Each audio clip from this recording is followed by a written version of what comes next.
merenungkan firman-Mu. Saya berdoa supaya waktu kami membuka firman-Mu, membuka Alkitab, Engkau akan juga membukakan hati kami supaya kami bisa mengerti firman-Mu. Tapi tidak hanya mengerti, tapi juga percaya. Tidak hanya percaya, tapi juga lakukan. Karena firman-Mu memang adalah pelita bagi kakiku. Dan saya berdoa supaya kami semua akan belajar dari firman-Mu dan tunduk kepada firman-Mu, supaya juga bisa dibebaskan melalui kuasa kebenaran-Mu. Saya berdoa supaya waktu ini untuk setiap orang yang belum jadi ciptaan baru, yang belum dapat keselamatan yang sejati, saya berdoa untuk mereka supaya Engkau akan menyingsapkan hati mereka tentang dosa dan tentang itu domba Allah yang sudah hapus segala dosa di salib. Saya berdoa supaya mereka bisa lihat kepada Dia dan diselamatkan. Dan saya berdoa juga untuk setiap orang yang sudah ambil keputusan untuk mengikuti anak-Mu Yesus Kristus. Saya berdoa supaya kami semua akan dapat itu kebenaran, supaya kami bisa jalan di dalam kehendak-Mu, supaya kami bisa hidup sesuai dengan kehendak-Mu dan bisa berkenan di hadapan Engkau. Saya berdoa supaya Engkau akan bantu kami semua, supaya kami bisa lebih dekat dengan Yesus Kristus, Juru Selamat dunia. Dan di dalam nama Dia kami berdoa. Amin. Tuhan memberkati. Kalau tidak kenal saya, nama saya Christopher. Bisa dipanggil Chris aja, Chris. Tapi bukan Christ. Kalau Christ ini maksudnya Messi. Saya bukan Messi, saya bukan Jidu, saya bukan Kristus, saya hanya Chris. Tapi hari ini kita mau terus, kita sudah mulai dengan satu program pemuridan. Sudah hampir 6 bulan lebih. Setiap hari Sabtu jam 4 di sini kita memberitakan Injil dan menginjili orang supaya mereka bisa jadi Kristen sejati. Tapi sampai sekarang, dari kemarin, kita sudah mulai mau fokus kepada pemuridan. Maksudnya kita mau fokus kepada orang yang sudah dilahirkan baru, sudah dapat hati dan kehidupan baru dari Tuhan, tapi mereka mau bertumbuh di dalam Tuhan. Dan kita mau fokus, sekarang kita lagi fokus kepada disiplin rohani. Dan kita sebentar akan bicara tentang itu. Tapi itu susah. Itu kalau secara umum, di depan umum, di Minahasa, itu bicara itu kepada orang Kristen itu susah. Kenapa? Karena banyak orang, mereka salah mengerti dan mereka berpikir mereka adalah Kristen sejak lahir. Kalau mereka dengar firman, mereka dengar khotbah, mereka akan amin, amin, amin terus. Tapi sebenarnya mereka belum jadi Kristen. Walaupun mereka percaya semua isinya Alkitab, tapi mereka belum jadi ciptaan baru. Jadi untuk saya itu susah. Waktu saya mau bicara tentang pemuridan kepada satu kelompok besar, karena banyak orang akan salah mengerti. Mereka akan berpikir, oh ya, ini semua untuk saya. Tapi semua hari ini yang saya akan bicara, kebanyakan itu hanya untuk orang yang sudah jadi ciptaan baru di dalam Yesus Kristus. Maksudnya kalau kamu masih hidup di dalam dosa, masih sering minum cap tikus, cari cewek, lihat porno, mencuri, bohong, dan apa saja, jadi sombong karena agamamu atau apa saja, kamu belum jadi ciptaan baru. Dan kamu hanya bisa belajar satu hal dari firman Tuhan. Bertobatlah dan beriman dan bertunduk kepada Yesus Kristus Raja kita. Tapi untuk orang yang sudah bertobat, saya sudah bertobat sudah 32 tahun yang lalu. Tapi sampai sekarang saya masih bertumbuh. Sampai sekarang saya masih harus diubah oleh kuasa Tuhan supaya bisa jadi lebih seperti Yesus Kristus. Ini maksudnya kita harus jadi murid untuk seumur hidup kita. Itu tidak cukup untuk ambil satu keputusan saja. Banyak orang berpikir waktu mereka kecil mereka minta Yesus masuk di dalam hati dan itu sudah selesai. Mereka hanya tunggu nanti ke surga. Tapi itu tidak betul, itu sesat. Itu kita hanya bisa dapat keselamatan melalui bertobat dari dosa, tunduk kepada Yesus Kristus, dan jalan bersama Dia. Walaupun kita tidak sempurna, kita akan berjuang setiap hari, memikul salib dan ikuti Dia. Tapi kalau kita masih hidup untuk keinginan diri sendiri, ini maksudnya kita masih di dalam dosa dan masih di bawah murka Allah. Memang untuk setiap orang sudah ada korban yang sempurna yang sudah siapkan, itu salib Yesus Kristus, dan sudah ada satu yang pengantara duduk di sebelah Allah Bapa untuk semua orang yang mau datang kepada Allah melalui Dia. Itu sudah siapkan, tapi kita harus ambil keputusan datang kepada Dia dan dapat hidup baru melalui kuasa-Nya. Tapi hari ini kita mau terus bicara tentang disiplin rohani. Mungkin ini pertama kali kamu dengar itu frasa disiplin rohani. Tapi ini satu hal, ini maksudnya disiplin, ini maksudnya kita harus lakukan. Itu satu tindakan yang kita harus lakukan. Dan disiplin kenapa? Karena kita kadang-kadang tidak rasa mau lakukan, tapi kita harus paksa diri untuk lakukan. Tapi itu juga disiplin rohani. Ini maksudnya itu beberapa disiplin yang kita bisa lakukan secara praktik di dalam kehidupan kita, supaya kita bisa bertumbuh rohani, supaya kita bisa bertumbuh di dalam roh, di dalam Yesus Kristus. Jadi kita mau lihat kepada itu. Dan ada 3 yang khusus. Yang 3 yang paling khusus. Yang satu itu kita bicara tentang kemarin, itu berdoa. Kita harus ada kehidupan doa. Maksudnya kalau kita mau jalan di dalam dunia ini, mau jalan bersama Yesus Kristus, itu doa kita harus jadi sama seperti nafas. Kita harus setiap saat, kita harus itu dengan hati, itu lihat kepada Dia. Walaupun kita sibuk dan kita khawatir, kita harus ambil how you say, lift up, mengangkat kekuatan our worries. Khawatir kita. Khawatir harus mengangkat khawatir kita kepada Tuhan. Kita harus menyerah kepada Dia. Kita harus ada satu kehidupan yang biasa berdoa. Dan minggu kemarin kita sudah Sabtu kemarin kita sudah bicara tentang hal itu. Dan itu rencana untuk minggu depan, untuk hari Sabtu depan, kita mau bicara tentang baca dan mengerti dan lakukan firman Tuhan. Kita harus ada waktu kita membaca Alkitab setiap hari supaya kita bisa belajar. Itu tidak cukup baca itu renungan firman, karena banyak orang baca renungan firman dan mereka baca satu ayat dan satu pendapat dari orang yang bukan Alkitab, dan mereka karena itu mereka miring dan tidak tahu firman Tuhan. Dan karena itu banyak orang di Minahasa belum diselamatkan, karena mereka tidak tahu orang mabuk tidak bisa masuk kerajaan surga. Mereka tidak tahu kalau berselingkuh pasti akan ke neraka. Mereka tidak tahu itu agama tidak bisa menyelamatkan mereka, tapi mereka bangga karena tradisi mereka. So kita harus baca firman Tuhan. Dan satu lagi itu persekutuan. Persekutuan ini maksudnya di dalam itu dengan orang bersaleh, dengan orang yang mengikut Yesus Kristus. Kita harus saling membantu, saling berdoa, saling menegur, saling bantu di dalam itu Yesus Kristus supaya kita bisa bertumbuh bersama. Tapi sebelum kita itu maju di firman Tuhan dan persekutuan, saya mau bicara satu hal yang penting, satu paradigma yang kita bisa ambil supaya kita tidak salah waktu kita belajar tentang disiplin rohani. Dan kalau kita tidak mengerti hal ini, disiplin rohani tidak akan jadi berkat, tapi akan jadi bahaya untuk kita. Jadi kita harus mengerti itu kenapa kita ada disiplin rohani.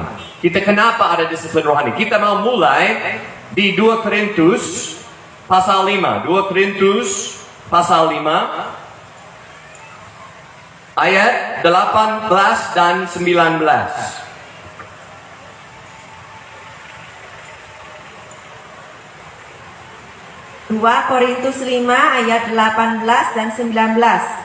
Dan semuanya ini dari Allah, yang dengan perantaraan Kristus telah mendamaikan kita dengan dirinya, dan yang telah mempercayakan pelayanan pendamaian itu kepada kami.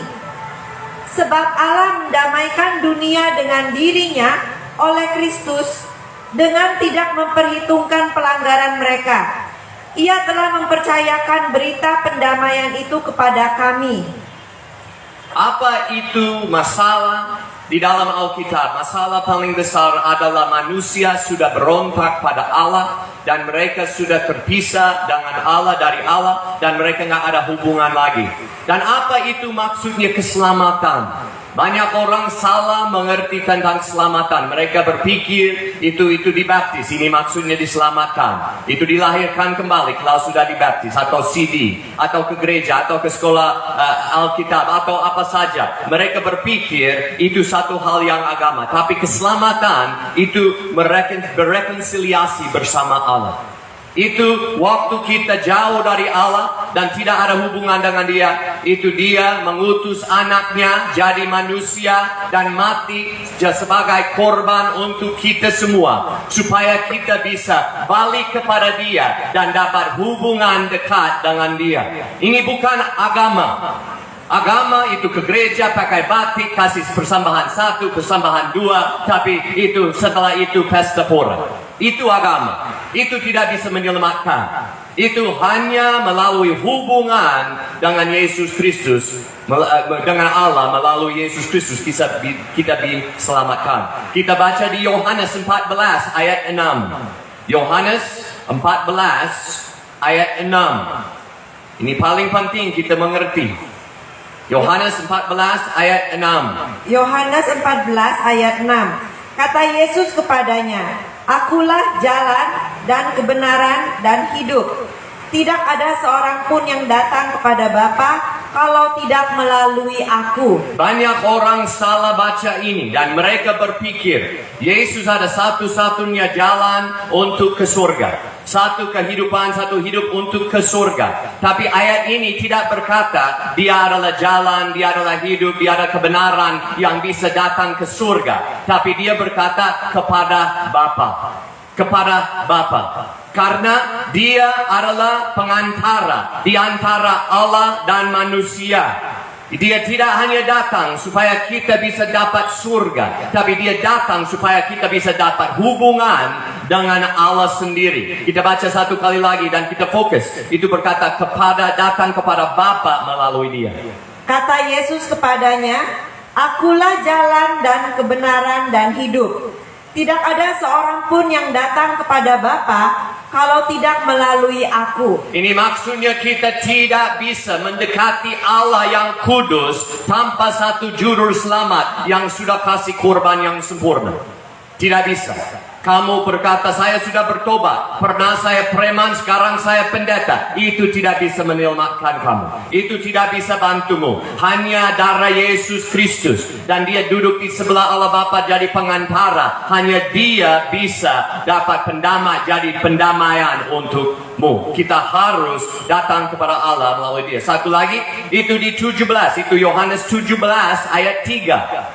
Kita akan baca tentang deskripsi tentang hidup kekal. Ini satu definisi dari Yesus Kristus sendiri waktu Dia berdoa kepada Bapanya. Dia berdoa begini.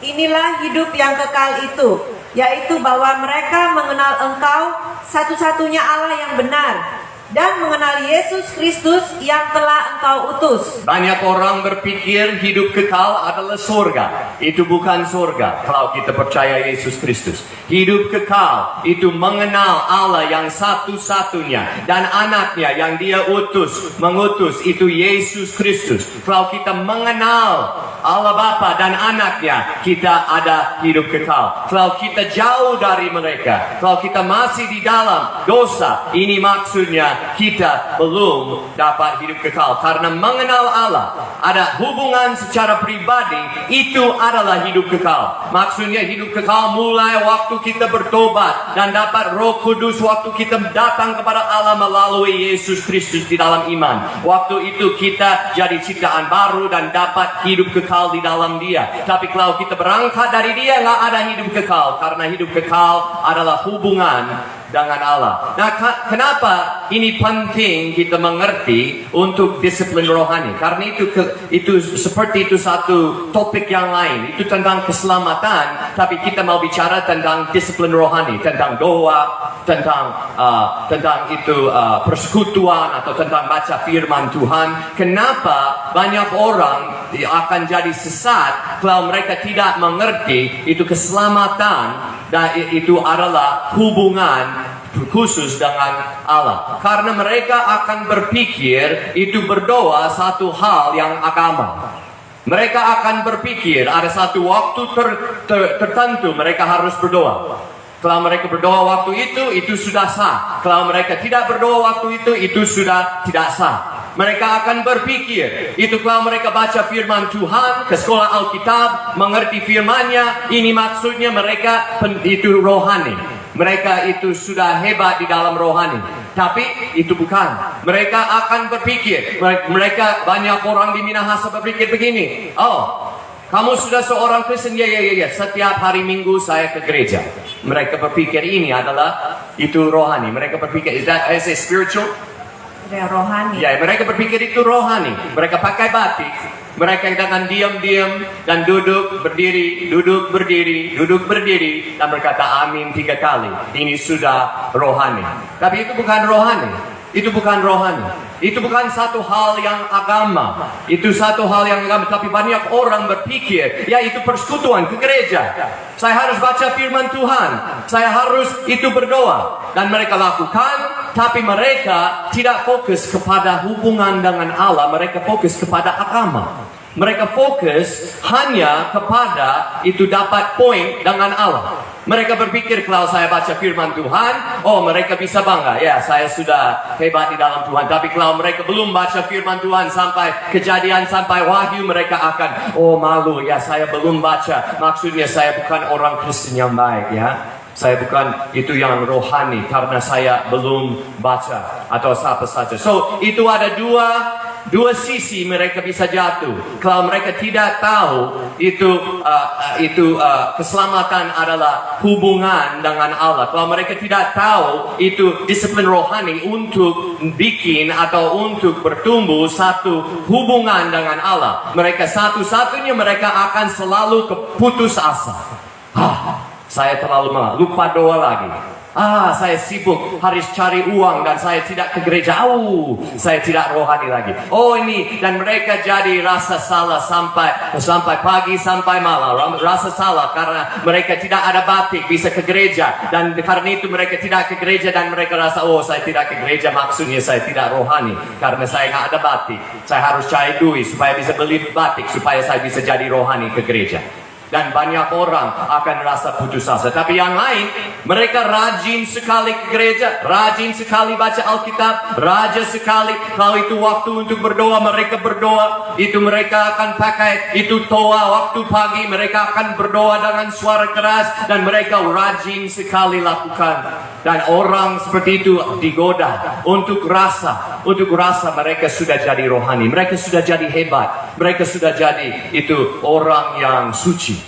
Orang suci karena mereka berpikir itu kalau lakukan banyak ini maksudnya mereka sudah jadi bagus di dalam agama karena mereka berpikir disiplin rohani itu ada hubungan atau kaitan dengan agama. Nggak ada kaitan dengan agama. Itu disiplin rohani, persekutuan, itu baca firman Tuhan dan doa itu tidak ada kaitan dengan agama. Tidak ada. Itu hanya ada kaitan dengan hubungan. Itu how do you say to build a relationship. Untuk membangun hubungan. Membangun hubungan dengan Allah melalui Yesus Kristus.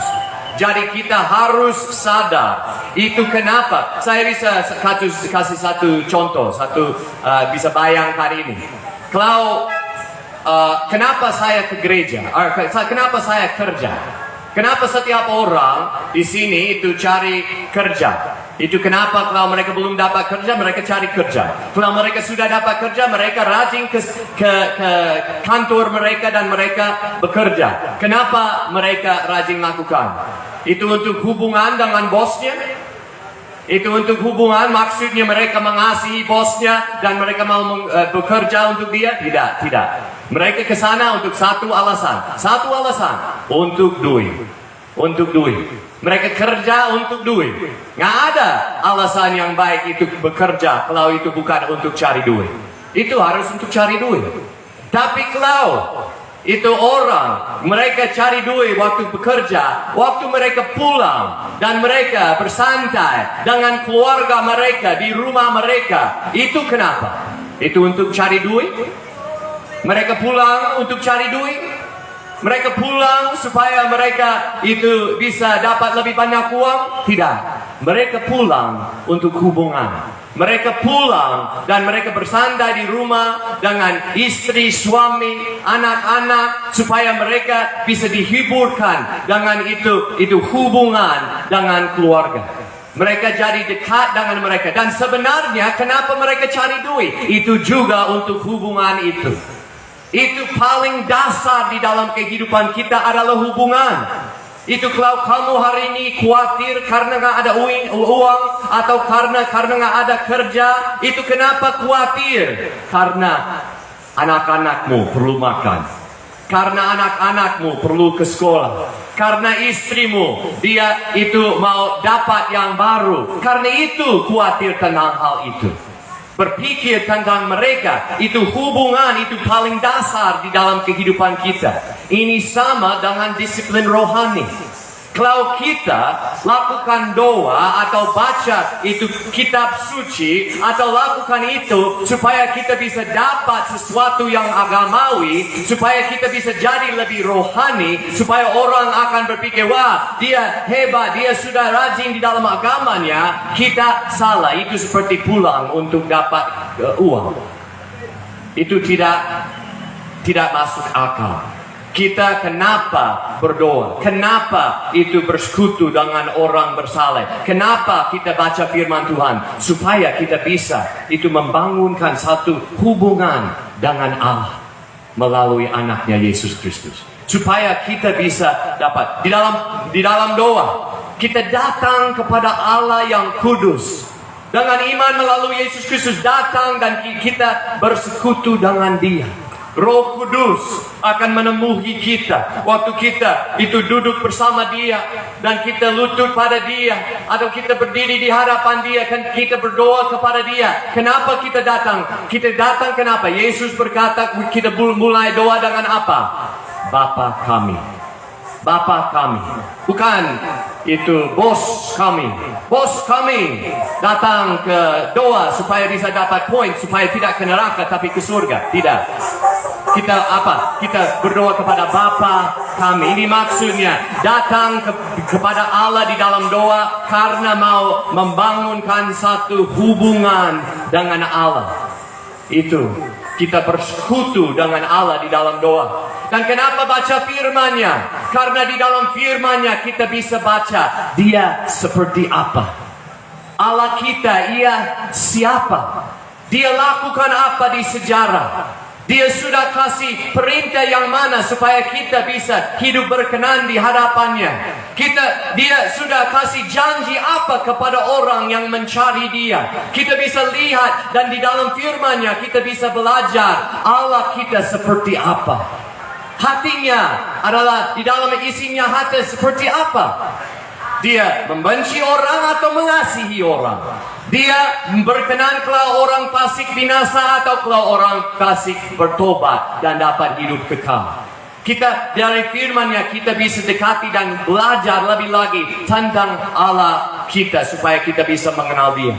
Dan persekutuan, kenapa kita berkumpul dengan orang yang bersaleh, yang jalan bersama Yesus Kristus? Karena kita sendiri tidak bisa bertumbuh.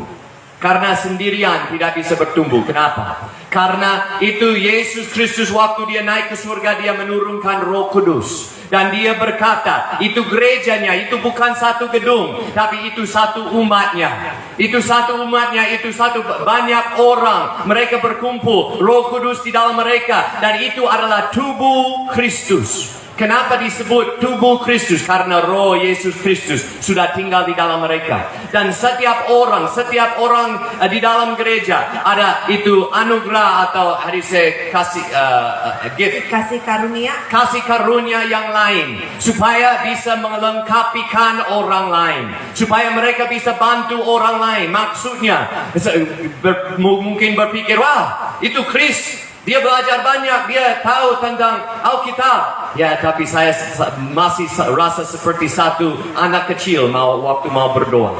Karena waktu berdoa, saya tidak terlalu lancar.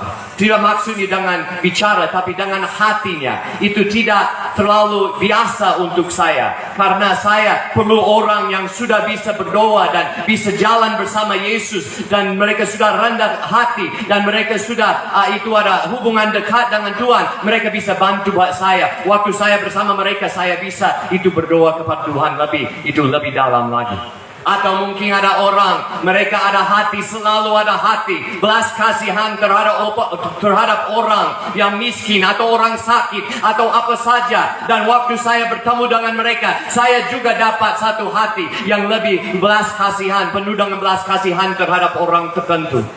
Ini maksudnya dari orang lain waktu kita bersekutu dengan mereka, kita juga bisa bertumbuh di dalam Kristus. Karena itu Roh Kudus di dalam gerejanya, bukan gedung, tapi di dalam tubuh Kristus. Ini maksudnya orang yang ciptaan baru di dalam Yesus Kristus sudah menerima Roh Kudus. Kita bisa dapat itu karunia melalui mereka. Dan kita juga bisa dapat accountabilitas. Hadis saya? Akuntabilitas.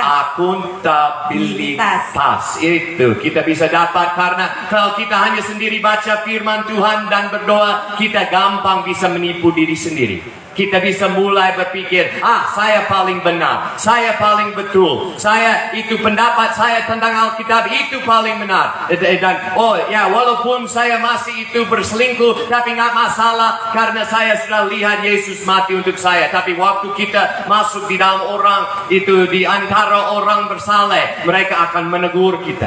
Mereka akan menegur dan berkata, kamu salah. Kamu akan itu hilang itu dari Tuhan kalau kamu itu masih di dalam dosamu. Dan kita bisa dapat akuntabilitas dari orang lain. Itu karena ini kita perlu persekutuan. Ini semua untuk hubungan kita dengan Tuhan. Ini semua untuk hubungan. Jadi kita harus tahu itu berdoa. Itu banyak orang berpikir itu doa satu hal yang agama. Itu bukan. Mereka berpikir berkumpul dengan orang saleh itu satu hal yang agama. Harus hari Minggu jam 9 harus kasih 2 persembahan. Kenapa 2 persembahan? Tidak ada orang tahu di Minahasa, tapi harus kasih. Itu tradisi saja. Harus kasih 1 kali, 2 kali, kadang-kadang 3 kali harus kasih. Kenapa? Karena itu agama kita. Itu budaya kita. Tapi ini ada apa dengan hubungan? Kalau kita di depan semua orang kasih uang, ini saya lagi kasih ya. Saya lagi kasih lagi. Ini 3 kali saya sudah kasih. Itu bisa bantu hubungan kita dengan Tuhan?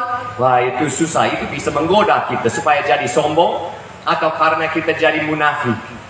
So kita harus berpikir, kita lakukan apa itu disiplin rohani itu semua untuk hubungan bertumbuh di dalam Yesus Kristus. Tidak itu untuk jadi satu orang agamawi, untuk jadi orang yang hebat di dalam agama mereka.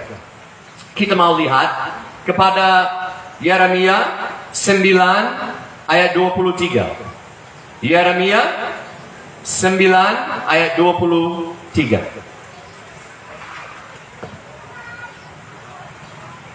Yeremia 9 ayat 23. Beginilah firman Tuhan, janganlah orang bijaksana bermegah karena kebijaksanaannya. Janganlah orang kuat bermegah karena kekuatannya. Janganlah orang kaya bermegah karena kekayaannya. Ini biasa kalau orang kaya, orang pintar, orang sudah dapat kursi yang tinggi, mereka bermegah. Karena di dunia ini semua orang cari hal seperti itu. Tapi di Alkitab itu terus berkata, 24. Tetapi siapa yang mau bermegah, baiklah bermegah karena yang berikut, bahwa ia memahami dan mengenal aku, bahwa akulah Tuhan yang menunjukkan kasih setia, keadilan dan kebenaran di bumi. Sungguh semuanya itu kusukai, demikianlah firman Tuhan. itu bukan penting kita dapat kursi yang tinggi, kita jadi politik di gereja dan dapat kursi jadi penetua majelis, pendeta, pembantu pendeta, muda pendeta, apa saja, pendeta kapagam. Itu bukan. Kita tidak cari hal seperti itu. Kita tidak harus cari kursi. Kita tidak harus cari itu uang, cari duit. Mau dapat banyak uang supaya tidak hanya bisa beli motor, tapi bisa beli mobil. Dan kalau dapat satu mobil, mau dapat dua mobil. Itu bukan untuk cari uang. Kita akan cari untuk di dalam kehidupan kita. Atau untuk dapat kuasa. Sudah jadi bos, mereka harus dengar saya. Harus lakukan perintah saya. Saya sudah jadi bos, ada kuasa di atas orang lain. Saya sudah jadi satu orang hebat. Itu semua sia-sia. Semua sia-sia. Tapi kita harus cari apa? Untuk paham dan mengenal Allah secara pribadi. Ini sebentar lagi. Ini fakta. Kita semua akan mati. Mungkin satu hari, mungkin 20 tahun, tapi saya bisa berjanji 100 tahun dari sekarang kita semua sudah mati. Saya bisa bernubuat, saya bukan nabi, tapi sekarang saya mau bernubuat. 100 tahun dari sekarang kita semua yang dengar suara saya sebelum itu akan mati. Saya percaya. Bicara amin. Kita semua akan mati. Dan waktu hari itu tidak peduli kalau kamu itu kerja untuk itu bersihin lantai atau untuk jadi gubernur. Itu tidak penting kalau kamu sudah ada 3 mobil atau hanya bisa dapat 1 motor untuk jadi ojek. Itu semua tidak ada artinya, semua sia-sia. Tapi satu hal yang penting hari itu, kita mengenal Allah. Kita mengenal Allah secara pribadi dan sudah dapat kehidupan di dalam Dia melalui anaknya Yesus Kristus. Karena nggak ada jalan, nggak ada kehidupan, nggak ada kebenaran yang lain bisa dapat hubungan dengan Allah. Jadi kalau kita di dalam kehidupan kita harus paling cari apa? Kita harus cari hubungan dengan Tuhan. Dan kita bagaimana cari? Itu melalui itu disiplin rohani. Disiplin rohani. Kita bagaimana kita lihat di Galatia pasal 3. Galatia pasal 3 ayat 26. Galatia pasal 3 ayat 26. Bagaimana kita cari satu hubungan supaya kita bisa mengenal Allah secara pribadi. Agama itu tidak bisa bantu. Sebentar lagi kita semua berhadap di hadapan Tuhan, Dia tidak akan tanya agamamu apa. Itu sudah di sinode Gemim atau GPD atau yang mana. Dia tidak akan tanya itu agamamu apa. Dia akan tanya saya kenalmu atau tidak mengenalmu. Dan itu hanya melalui Yesus Kristus kita bisa mengenal Dia. Hati-hati, 100 tahun lagi saya berjanji, kita semua waktu itu semua akan ada percayaan yang sama. Yesus Kristus adalah Tuhan duduk di takhta. Karena kita akan semua akan lihat. Tapi baca Galatia 3 ayat 26. Sebab kamu semua adalah anak-anak Allah karena iman di dalam Yesus Kristus. Kita jadi anak Allah melalui iman pada Yesus Kristus. Tidak maksudnya kita jadi Kristen melalui iman budaya. Ini maksudnya sejak lahir kita percaya satu agama atau percaya satu buku atau percaya satu doktrin-doktrin. Itu bukan. Tapi melalui bersandar pada Yesus Kristus secara pribadi kita jadi anak Tuhan. Waktu kita lahir di dunia ini kita terpisah dengan Allah. Tapi waktu kita bertobat dan bersandar pada Yesus Kristus, kita jadi anak Tuhan. Dan maksudnya kita jadi anak Allah. Kita jadi anak-anak Allah. Kita jadi satu hubungan yang dekat dengan Dia. Jadi anak Tuhan. Dan kita baca itu ayat 4, pasal 4 ayat 6. Galatia 4 ayat 6. Galatia 4 ayat 6. Dan karena kamu adalah anak, maka Allah telah menyuruh roh anaknya ke dalam hati kita yang berseru, ya Aba, ya Bapa. Ini maksudnya, waktu kita bersandar pada Yesus Kristus, kita jadi anak Tuhan. Dan waktu kita jadi anak Tuhan, karena kita sudah jadi anaknya, Dia akan menurunkan Roh Kudus di dalam hati kita. Dan Roh Kudus di dalam hati kita, kalau kita sudah jadi ciptaan baru, akan itu bicara dan berseru kepada Tuhan, kepada Dia, dan berkata, Abba, Bapa. Abba, Bapa. Maksudnya kita dapat roh, bukan roh kebudakan, tapi kita dapat roh jadi anak Allah sendiri, supaya kita bisa mengenal Dia secara pribadi. Maksudnya waktu kita datang ke itu disiplin rohani, dan kita datang dan mau lebih mengenal Allah, kita harus selalu datang sebagai anaknya. Harus datang dan berkata, Bapa kami di surga. Bapa kami di surga. Kita harus percaya Dia adalah Bapa kita, dan kita harus datang kepada Dia dan bertunduk kepada Dia sebagai Bapa kita. Tapi bagaimana itu maksudnya kita datang kepada Allah seperti anaknya, supaya kita bisa mengenal Dia? Itu karena satu anak kecil, kalau yaitu tergantung itu umurnya, itu 3 tahun atau 4 tahun atau 5 tahun. Waktu kalau dia ada bapa yang baik, saya memang tahu ada banyak bapa yang bukan baik. Mereka minum cap tikus, pukul anak, pukul istri, mereka itu lakukan jahat. Saya tahu. Tapi Allah di Alkitab, Dia Allah baik. Dia bapa yang baik. Jadi kalau satu anak kecil ada bapa yang baik, dia bagaimana datang kepada bapanya? Dia datang kepada bapaknya waktu dia pulang dari kerja, atau waktu dia masuk di dalam kamar. Itu seperti dia adalah superhero. Adik saya superhero. Ya, itu pahlawan. Pahlawan. Wah, Bapa sudah datang. Dia sudah datang dan dia lari kepada dia.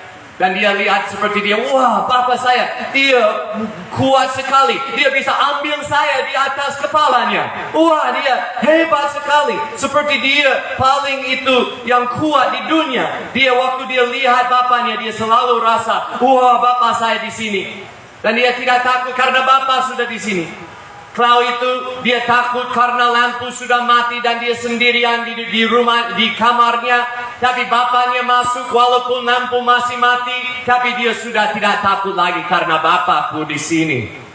Dan dia lihat dia seperti pahala, seperti superhero. Dia lihat kepada dia dan dia mau dekati dia. Dia mau jalan bersama dia. Dia mau tahu dan belajar dari dia. Dia dengan rendah hati datang kepada bapaknya dan dia mau dapat banyak hal dari bapaknya. Dia rasa dia seperti superhero. Saya ingat waktu saya kecil, itu waktu bapak saya, dia biasa itu jam 5-an akan pulang dari kerja. Dan kalau itu sebelum itu matahari sudah terbit, sudah terbenam, saya akan itu kalau dia itu rela hati akan play catch. Tangkap bola, lempar tangkap bola. Ya, lempar tangkap bola itu dengan saya. Wah, saya sudah senang. Kenapa? Belajar banyak ya? Tidak belajar. Mungkin tidak belajar apa saja. Karena itu saya sudah terlalu senang. Karena saya lakukan hal ini dengan Bapakku. Itu hanya karena itu dengan dia. Itu bukan karena itu lempar dan tangkap bola itu. Wah, itu hebat sekali. Itu karena saya itu lempar dan tangkap dengan Bapakku. Ini maksudnya kita datang kepada Allah dan mau mengenal Dia, mau ada waktu bersama Dia. Itu tujuannya. Tujuannya tidak maksudnya jadi itu lebih hebat di dalam agama. Tujuan adalah duduk bersama Bapa, pakai waktu dengan Bapa. Ini maksudnya, itu cari mengenal Dia. Karena kalau kita tidak bersama seorang, kita tidak bisa mengenal Dia. Jadi kita datang kepada Dia dan mau mengenal Dia. Atau waktu saya juga bisa ingat, waktu bapak saya, sebelum dia meninggal dunia ini, dia kerja dengan komputer. Dari kecil, itu sudah lama sekali, itu sudah sebelum ada iPhone atau apa saja, dia sudah kerja dengan itu komputer. Saya ingat beberapa waktu saya bisa ke kantornya, tapi itu kantor waktu dia kerja ekstra dan hanya dia ada kunci bisa masuk di dalam kantor, dan itu kantor itu besar, ada banyak itu banyak ruangan di dalam kantor itu, dan dia akan biar saya lihat ada satu itu ruang itu penuh dengan komputer, karena waktu itu tidak ada komputer seperti HP, tapi itu satu ruang perlu untuk dapat satu komputer. Dan saya ingat akan lihat dia lakukan apa, dan dia akan typing di komputer, dia akan ketik di komputer, dan saya waktu lihat, saya semua rasa ini hebat. Ini sekarang ya itu biasa sekali untuk saya. Tapi waktu itu saya rasa, wah dia pintar banget. Dia bisa begini, dan setelah itu ada kata-kata di dalam screen-nya. Wah, saya itu hebat sekali. Dan saya akan pulang dan rasa, saya mau pakai komputer dia, dan saya juga mau lakukan begitu, dan saya mau jadi sama seperti itu. Saya juga mau lakukan programming. Saya mau lakukan programming sama dengan dia, karena saya lihat dia seperti superhero, seperti pahala saya. Pahlawan, bukan pahala, itu pahala di. Ya, pahala itu di lorong. Pahala di surga. Pahlawan. Ya, dan dia itu jadi superhero, dan saya mau jadi sama seperti dia. Saya mau mengenal dia kerja di mana. Saya nanti mau kerja begitu karena dia lakukan begitu. Itu semua karena hubungan saya hanya mau mengenal dia. Dan waktu kita datang untuk berdoa, datang untuk baca firman Tuhan, berkumpul dengan orang bersaleh di dalam Yesus Kristus, waktu kita berkumpul dengan mereka, ini semua tujuan yang sama. Saya mau mengenal Allah. Saya mau mengenal Bapa-Ku di surga. Saya mau mengenal Allah secara pribadi. Itu bahaya di Minahasa. Bahaya sekali. Karena ada banyak agama. Tidak hanya ada agama-agama berbeda, tapi di dalam agama Kristen ada berbeda. Itu ada sinode yang berbeda, ada aliran yang berbeda. Itu semua, dan semua bangga karena agama. Itu banyak orang akan, agama saya itu betul, buku saya betul. Buku saya betul. Orang lain itu berkata, tradisi saya di gereja saya paling betul. Bukan itu tradisi saya yang paling betul. Semua sia-sia. Dan semua bahaya. Karena semua lupa paling dasar, mengenal Allah secara pribadi melalui jadi anak Allah melalui Yesus Kristus. Itu secara pribadi kita berdoa. Kenapa berdoa? Karena mau mengenal Allah. Kenapa baca firman Tuhan? Karena mau mengenal Allah. Kenapa bersekutu dengan orang bersaleh? Karena mau mengenal Allah Bapa-Ku di surga. Itu maksudnya. Jangan salah. Jangan berpikir disiplin rohani satu hal yang agama. Itu agama sia-sia. Hanya mengenal Allah secara pribadi melalui bersandar pada Yesus Kristus. Itu ada maksudnya, ada isinya. Kita juga mau lihat di Mazmur 1. Mazmur 1. So, kita kenapa lakukan disiplin rohani? Untuk mengenal Allah secara pribadi. Yang kedua, kita lihat di Mazmur 1. Saya nggak tahu di ayat Mazmur itu Zabur 1.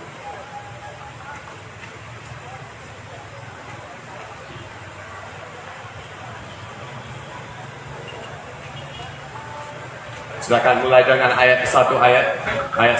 Mazmur 1 ayat 1. Berbahagialah orang yang tidak berjalan menurut nasihat orang fasik. Berbahagia orang tidak berjalan sama orang fasik. Maksudnya tidak minum mabuk bersama mereka, pesta pora sama mereka, Apa saja terus? Yang tidak berdiri di jalan orang berdosa, Terus? dan yang tidak duduk dalam kumpulan pencemooh, tetapi yang kesukaannya ialah Taurat Tuhan, dan yang merenungkan Taurat itu siang dan malam. Apa maksudnya Taurat? Di sini tulis Taurat. Banyak orang hanya berpikir Taurat Musa. Tapi ada Taurat Musa, ada Taurat Yesus, ada Taurat. Taurat maksudnya itu hukum. Hukum, perintah-perintah Allah. Dan di sini itu berkata, tetapi kesukaannya ialah hukum Tuhan. Dan yang merenungkan itu perintah-perintah itu siang dan malam. Ia seperti pohon yang ditanaman. Ia seperti pohon yang ditanam di tepi aliran air, yang menghasilkan buahnya pada musimnya, dan yang tidak layu daunnya. Apa saja yang diperbuatnya berhasil. Orang ada hati tidak hanya mau dapat pengetahuan, tapi mereka mau tahu kehendak Allah. Kita mau mengenal Allah dan kita juga mau mengenal kehendaknya. Karena kita mau lakukan, kita tidak mau lagi hidup di dalam fasikan, tapi kita mau jalan di dalam kehendak Allah. Karena Dia adalah Allah kita, Dia adalah Bapa kita, dan karena itu kita mau jalan bersama Dia, mau mengenal Dia, dan juga mau mengenal perintah-perintahnya, mau mengenal kehendaknya. Kalau kita baca di Yohanes 15 ayat 15, Yesus Kristus bicara kepada murid-muridnya. Yohanes 15 ayat 15. Aku tidak menyebut kamu lagi hamba, sebab hamba tidak tahu apa yang diperbuat oleh tuannya. Tetapi aku menyebut kamu sahabat, karena aku telah memberitahukan kepada kamu segala sesuatu yang telah kudengar dari Bapakku. Dia tidak berkata, saya adalah bosmu. Saya adalah bosmu. Dan saya hanya jadi, kamu adalah hambaku. Tidak. Dia berkata kepada murid-muridnya, kamu adalah sahabatku. Kenapa dia bisa berkata sahabat? Karena dia menyatakan segala hal Bapa sudah kasih kepada dia untuk mereka, supaya mereka bisa tahu rencana dan mereka bisa tahu kehendak Allah, supaya mereka bisa tahu apa di dalam isi hati Allah, supaya mereka bisa mengenal Dia. Tapi banyak orang akan nyanyi itu satu lagu, saya adalah sahabat Yesus, sahabat Yesus. Tapi mereka hanya berpikir karena mereka belajar banyak dari firman-Nya, mereka sudah mengenal Allah. Tidak, mereka hanya tahu buku. Mereka hanya tahu buku. Karena kalau kita baca ayat 14, kita bisa lihat lebih jelas tentang Dia menyatakan apa kepada kita supaya kita bisa mengenal Allah dan jadi sahabatnya. Yohanes 15 ayat 14. Kamu adalah sahabatku jikalau kamu berbuat apa yang kuperintahkan kepadamu. Kamu adalah sahabatku kalau kamu lakukan semua perintahku. Kalau tunduk kepada Dia. Ini maksudnya, kalau orang sudah jadi anak Tuhan, kalau mereka sudah itu jadi sahabat Tuhan, ini maksudnya mereka akan cari firman Tuhan. Kenapa? Karena mereka mau tahu kehendak Allah adalah apa.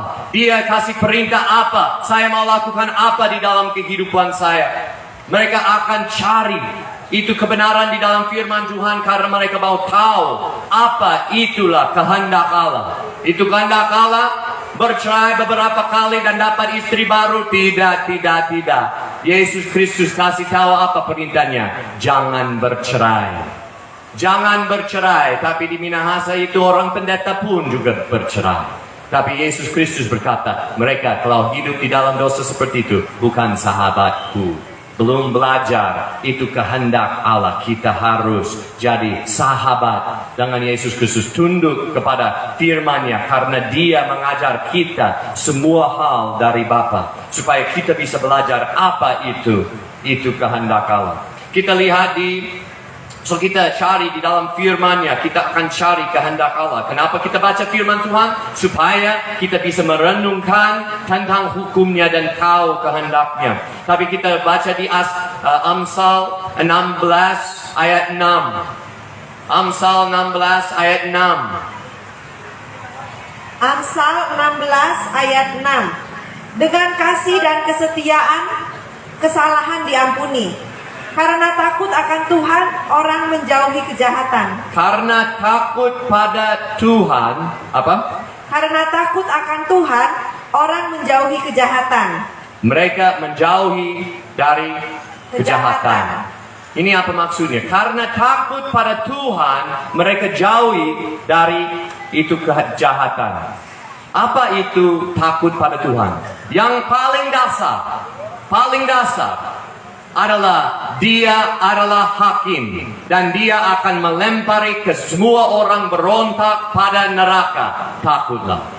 Yesus sendiri berkata takut pada Dia karena Dia ada kuasa untuk melempari kita semua ke neraka laut api untuk selama-lamanya. Takut pada Dia. Takut pada Dia itu paling dasar. Tapi itu kalau kita lihat di dalam kehidupan orang yang sudah jadi anak Tuhan, orang yang sudah jadi ciptaan baru, dosa mereka sudah ditutupi oleh darah Yesus Kristus dan mereka sudah jadi ciptaan baru, sudah dapat pengampunan dosa. Mereka, waktu mereka jalan bersama Bapaknya, mereka tidak selalu berpikir, oh saya tidak mau ke neraka, saya tidak mau ke neraka. Tidak, karena mereka sudah tahu, sudah diselamatkan. Mereka sudah tahu, mereka sudah di dalam Tuhan. Dan kalau mereka terus di dalam Tuhan, mereka tahu mereka masih aman. Mereka bersandar dan mereka percaya dan mereka dapat damai sejahtera karena mereka saya tahu di dalam Tuhan. Ini sama seperti kalau seperti bayangkan panggung ini itu tinggi sekali sampai itu 10 seperti itu BNI di sana. Seperti tinggi begitu. Kalau saya di atas itu gedung di sana dan saya di tengah-tengah, saya tidak takut dengan gravitasi, saya tidak takut. Tapi waktu saya di atas di sana, kalau saya dekat, saya berdiri di atas gedung itu seperti ini, saya mulai berpikir banyak tentang gravitasi. Saya akan berpikir, itu saya takut. Saya takut akan jatuh, akan mati. Dan kalau orang yang hidup di dalam Tuhan, mereka tidak selalu berpikir, oh Allah akan lempari saya ke neraka. Mereka tidak berpikir begitu. Karena mereka aman. Mereka jalan jauh dari dosa. Tapi kalau mereka digodai, dan mereka mulai itu jatuh di dalam dosa sampai jadi kebiasaan. Mereka harus mulai takut Dia akan lempari mereka ke neraka. Sama seperti kita kalau orang selalu setiap hari mereka selalu takut. Saya takut apa? Saya takut gravitasi. Kenapa takut gravitasi? Itu mungkin ada masalah ya. Pikiran ada masalah. Takut gravitasi. Oh itu, kenapa saya takut? Ya itu aneh. Kalau orang Kristen sudah jadi laki baru, sudah jadi ciptaan baru, dan mereka selalu, oh saya akan ke neraka. Ini ada masalah. Tidak ada masalah. Tapi kalau orang itu ada satu kaki begini di atas gedung itu dan mereka berkata saya takut gravitasi, itu bukan maksudnya ada masalah, itu maksudnya mereka pintar, pikir dengan jelas. Mereka pikir dengan jelas. So, itu takut pada Tuhan paling dasar. Kalau kita di dalam dosa, kebiasaan di dalam dosa, kita harus takut Dia lempari kita ke neraka. Tapi kalau kita sudah di dalam Tuhan, lagi bertumbuh di dalam Tuhan, tidak sempurna tapi tidak berontak pada Allah, tapi tunduk kepada anak Dia dan jalan bersama Dia, kita harus takut pada Tuhan. Apa maksudnya takut pada Tuhan? Apa maksudnya takut pada Bapa? Tidak takut pada Bapa sekarang Dia hanya akan pukul sampai saya ada darah, sampai saya harus ke rumah sakit. Tidak. Satu Bapa yang baik tidak akan lakukan seperti itu. Kalau ada orang Bapa yang seperti itu di sini, bertobatlah. Akan Bapa di surga akan membinasakanmu di neraka untuk selama-lamanya. Bertobatlah. Tapi kalau itu ada Bapa yang baik, juga takut pada Dia. Tidak hanya karena akan pukul pantat, tapi juga karena kalau Dia datang dan Dia lihat, itu seperti waktu anak kecil. Saya ingat waktu, sekarang mereka sudah gede, tapi waktu mereka kecil dan kalau mereka lakukan sesuatu yang salah, dan saya dengan suara yang lebih, kenapa lakukan begitu? Saya sudah bisa lihat mereka mulai begini dan mulai ada nangis sedikit. Dan saya bisa lihat di dalam muka mereka, kalau mereka takut karena saya tahu, atau mereka takut karena I'm disappointed with them. Karena saya kecewa. Karena saya kecewa pada mereka.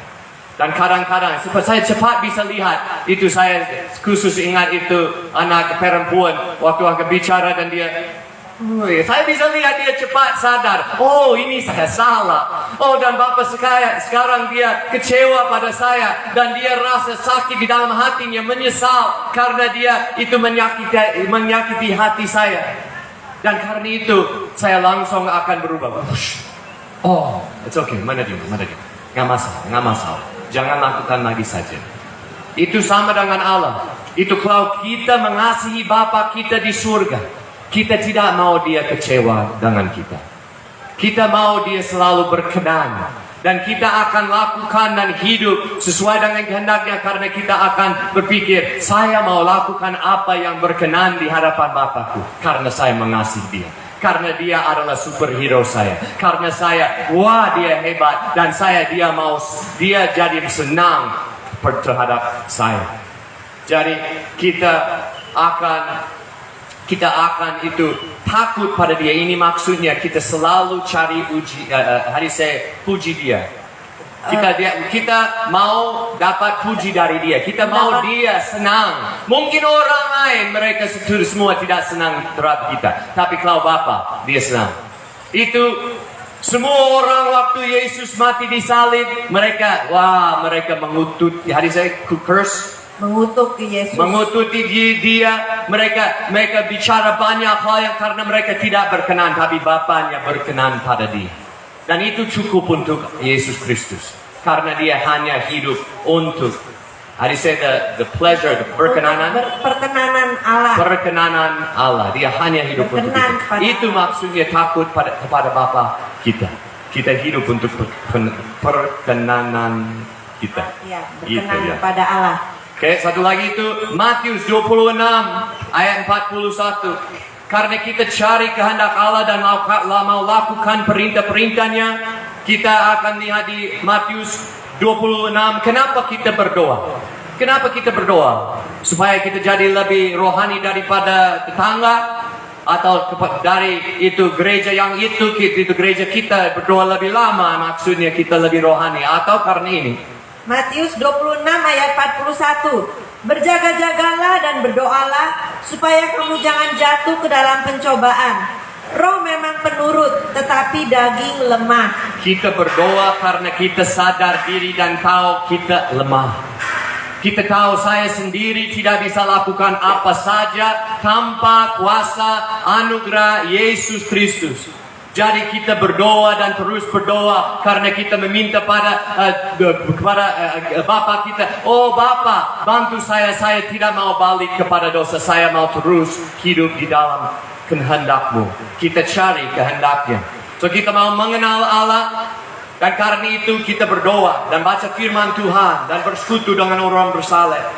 Dan kita juga mau tahu perintah-perintahnya. Karena itu kita baca firman-Nya. Kita berdoa supaya kita terus-menerus lakukan kehendaknya. Dan satu lagi itu di Yeremia 29. Yeremia 29 ayat 11. Kita cari Tuhan dan kita cari kehendaknya dan kita cari rencananya. Kita cari janji-janjinya supaya kita bisa tahu dia ada rencana apa untuk kita. Baca itu. Yeremia 29 ayat 11. Sebab aku ini mengetahui rancangan-rancangan apa yang ada padaku mengenai kamu. Demikianlah firman Tuhan, yaitu rancangan damai sejahtera dan bukan rancangan kecelakaan, untuk memberikan kepadamu hari depan yang penuh harapan. Waktu itu orang Israel di satu keadaan yang tidak baik. Mereka sudah disiksa, mereka sudah menderita banyak. Dan Allah berkata ini di dalam kesiksaan mereka kepada mereka, supaya mereka bisa dengar. Dia masih ada rencana baik untuk mereka. Dia masih ada janji-janji untuk masa depan yang penuh dengan pengharapan. Dia masih ada hal yang baik untuk mereka. Dan waktu kita cari firman Tuhan, kita cari janji-janji Tuhan. Kita mau mengenal Dia dan kita mau tahu kehendaknya dan kita mau tahu rencananya. Dia akan lakukan apa, Dia sudah berjanji apa terhadap anak-anaknya. Supaya kita bisa tahu. Dan karena itu kita juga berdoa. Berdoa kenapa? Karena kita mau lakukan rencananya dan kita mau terus-menerus bersama Dia. Supaya bisa dapat janji Tuhan. Supaya bisa dapat rencananya di dalam kehidupan kita. Kita berdoa, Tuhan, cepatlah. Cepat kasih itu janji di dalam kehidupan saya. Dan besoknya masih belum datang, tapi kita masih menantikan dan datang lagi. Tuhan, saya masih menunggu. Saya percaya Engkau baik dan akan lakukan. Dan saya masih berdoa. Dan saya sabar tunggu untuk Engkau lakukan di dalam kehidupanku.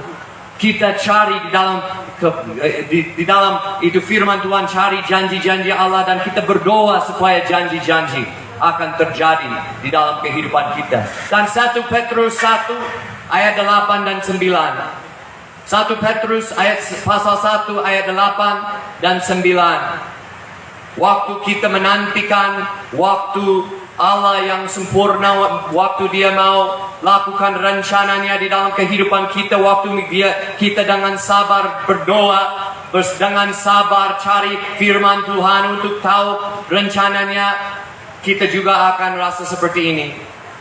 1 Petrus 1 ayat 8. Sekalipun kamu belum pernah melihat Dia, namun kamu mengasihinya. Kamu percaya kepada Dia, sekalipun kamu sekarang tidak melihatnya. Walaupun sekarang tidak lihat, walaupun sekarang semua orang masih lihat kesehatan, sebentar lagi kita semua mati. Kita semua akan di hadapan Allah. Sebentar lagi kita semua akan bertemu dengan Allah. Dan orang yang sudah mengenal Yesus, sudah jadi ciptaan baru, menerima Roh Kudus di dalam hatinya, dan baca firman-Nya, dan jalan bersama Allah dan mengenal Dia, mereka juga akan tahu itu walaupun sekarang tidak lihat, saya jalan dengan iman dan saya akan lihat nanti. Terus baca. Kamu bergembira karena sukacita yang mulia dan yang tidak terkatakan. 9. Karena kamu telah mencapai tujuan imanmu, yaitu keselamatan jiwamu. Dan karena percaya akan penuh dengan gembira. Walaupun di situasi tidak baik, akan masih penuh dengan pengharapan. Kenapa? Karena berdasarkan kehidupan di atas firman Tuhan. Karena berdasarkan kehidupan di atas janji-janji Allah. Dan sudah kenal Dia. Sudah kenal Dia dan tahu Dia setia.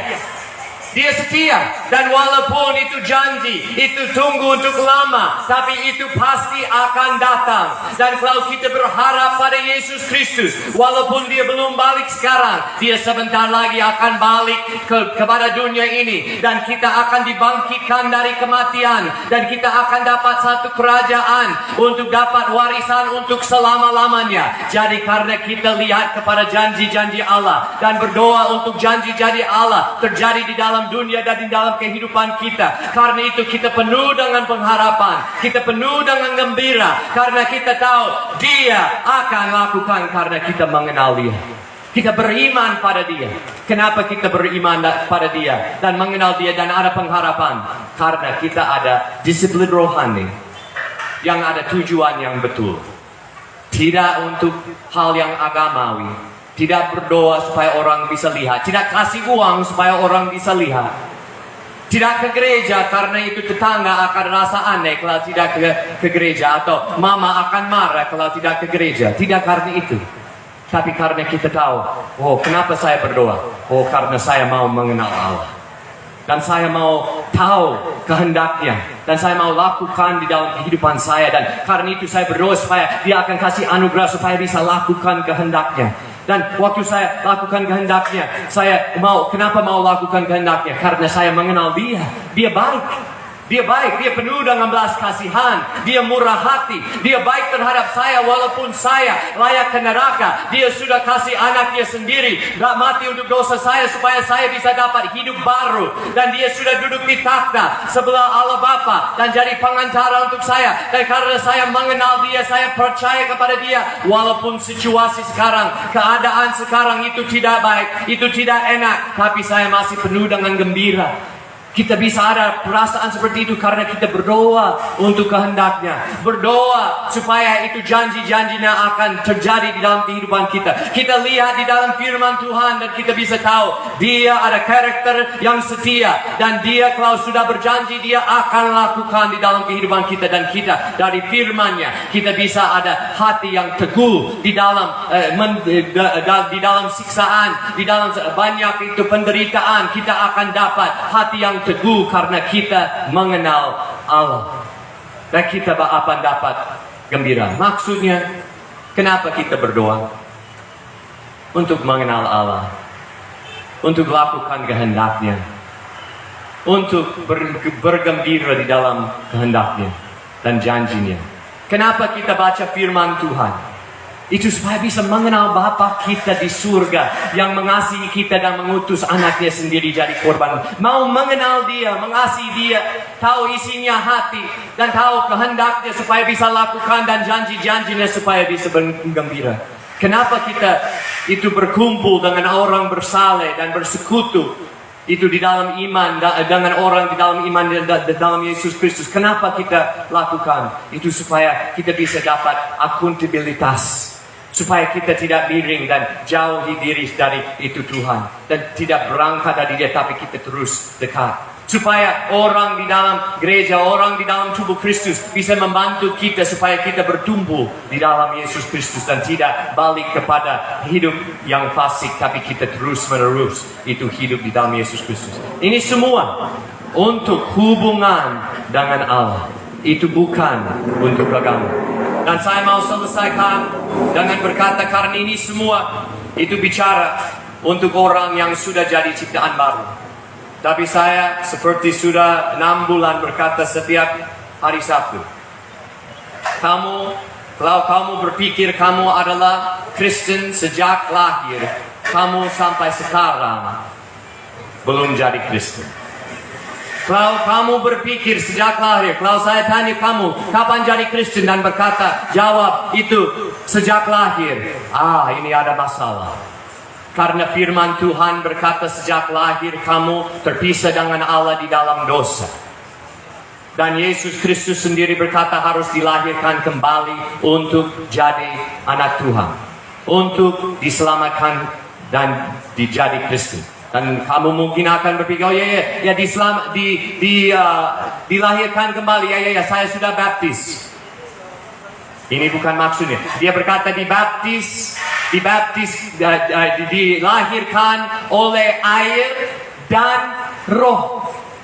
Oleh air dan roh. Mungkin kamu berkata, saya sudah baptis percik waktu kecil. Atau saya sudah baptis selam, sudah masuk gereja yang lebih baru. Apa saja? Itu sia-sia kalau belum dilahirkan kembali oleh air dan roh. Nah mungkin kamu akan berpikir, saya sudah berbahasa roh, maksudnya sudah dilahirkan oleh roh. Banyak orang akan binasa waktu mereka berbahasa roh. Kenapa? Karena itu tidak di dalam Alkitab. Itu ada, berbahasa roh ada di dalam Alkitab, tapi itu tidak maksudnya dilahirkan oleh roh. Apa maksudnya dilahirkan oleh roh? Itu jadi satu ciptaan baru di dalam Yesus Kristus. Kalau kamu berkata saya sudah menerima Roh Kudus karena berbahasa roh, tapi masih lihat porno, itu menerima roh apa? Itu bukan Roh Kudus. Karena Roh Kudus tidak akan lihat porno. Saya sudah menerima Roh Kudus karena sudah berbahasa roh, tapi masih itu bohong kepada bosnya. Itu bukan Roh Kudus. Itu roh yang lain. Harus hati-hati. Kalau kita menerima Roh Kudus, itu tidak penting kita berbahasa roh atau tidak berbahasa roh. Itu penting kita jadi ciptaan yang baru di dalam Yesus Kristus. Dan hati kita sudah diubah oleh kuasa Yesus Kristus. Karena Yesus tidak hanya mati untuk dosa kita, tapi Dia bangkit dari kematian, duduk di takhta di sebelah Allah Bapa, dan menurunkan Roh Kudus supaya kita bisa jadi ciptaan baru dan dibebaskan dari kuasa dosa. Tapi kalau kita masih di dalam dosa, masih diikat oleh kuasa dosa, maksudnya kita belum jadi ciptaan baru, belum jadi Kristen. Belum. Kenapa bicara tajam begini, Bule?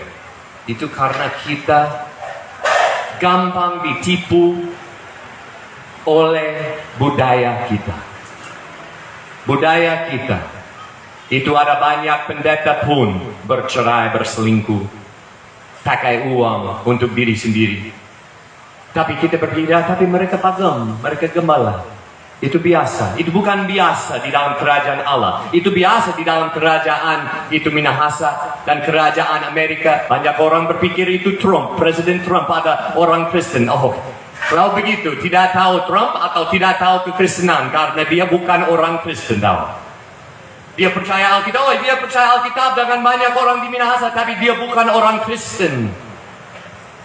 Dan mungkin kamu di sini, kalau kamu salah sampai sekarang, salah mengerti.